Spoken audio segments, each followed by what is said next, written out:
প্রায় 3 কিলোমিটার বাঁধহীন অবস্থায় ভূতনির বিস্তীর্ণ এলাকা।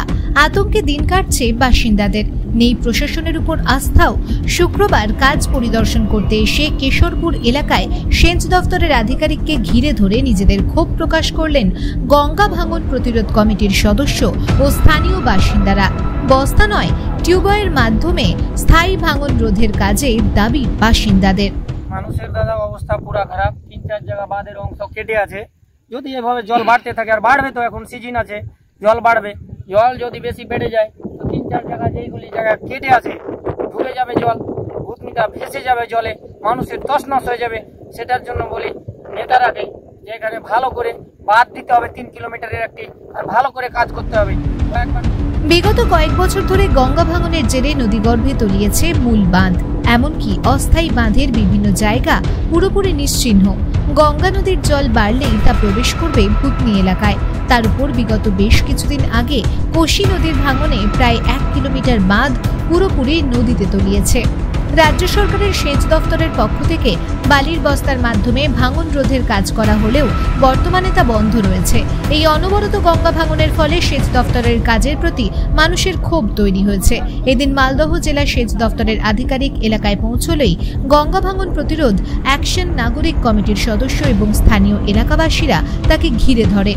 গঙ্গা ভাঙনের কাজ কেন বন্ধ, কেনই বা বস্তার মাধ্যমে করা হচ্ছে, কেন নতুন পদ্ধতিতে কাজ করা হচ্ছে না, তার কৈফিয়ত চাওয়া হয় আধিকারিকদের কাছে।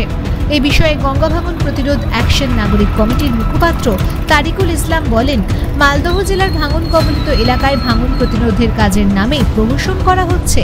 বালির বস্তা, প্রোকোপাইল বা বাঁশের মাধ্যমে ভাঙন রোধ সম্ভব নয়। নতুন পদ্ধতিতে জিও সিনথেটিক টিউবের মাধ্যমে কাজ করতে হবে। ভূতনিতে যে প্রোকোপাইল, এই যে বালির বস্তা, আগে দিচ্ছিল আপনার সাদা বস্তা, এখন দিচ্ছে কালো বস্তা। এই বস্তা দিয়ে, প্রোকোপাইল দিয়ে, বাঁশ দিয়ে, বোল্ডার দিয়ে গঙ্গা ভাঙন প্রতিরোধ হবে না। আমরা যেটা আপনাদের মাধ্যমে জানাতে চাইছি যে আমরা নতুন প্রজেক্ট কি, পশ্চিমবঙ্গ ছাড়া সারা ভারতবর্ষে এইভাবে কাজ হচ্ছে। একটা জিও সিনথেটিকের যে বস্তা 25 মিটার লম্বা, 20 মিটার চওড়া, 15 মিটার চওড়া, আর 10 মিটার হচ্ছে থিকনেস। ওতে যে চর আপনারা ডান দিকে দেখছেন, এই চরটা যদি পশ্চিম দিকের চরটা যদি আমরা কেটে ওই বালির মধ্যে ভরে, বস্তার মধ্যে ভরে বালিটাকে এই পাড়ে, পশ্চিম পাড়ে রেখে দিই, এরকম করে যদি আমরা ভূতনি থেকে শুরু করে আপ টু ফারাক্কা আপনার বীরনগর পর্যন্ত, তাহলে গঙ্গা নদী কোনোদিন ভাঙন হবে না, এটা গ্যারেন্টি। কেন বলছি যে ও জল যেতে পারছে না, তো মিডিলে পড়ে গেল চর, আপনার বেড উঁচু হয়ে গেল, সাইডে নরম মাটি, যখনই জল আসছে তখনই ভাঙন শুরু হচ্ছে।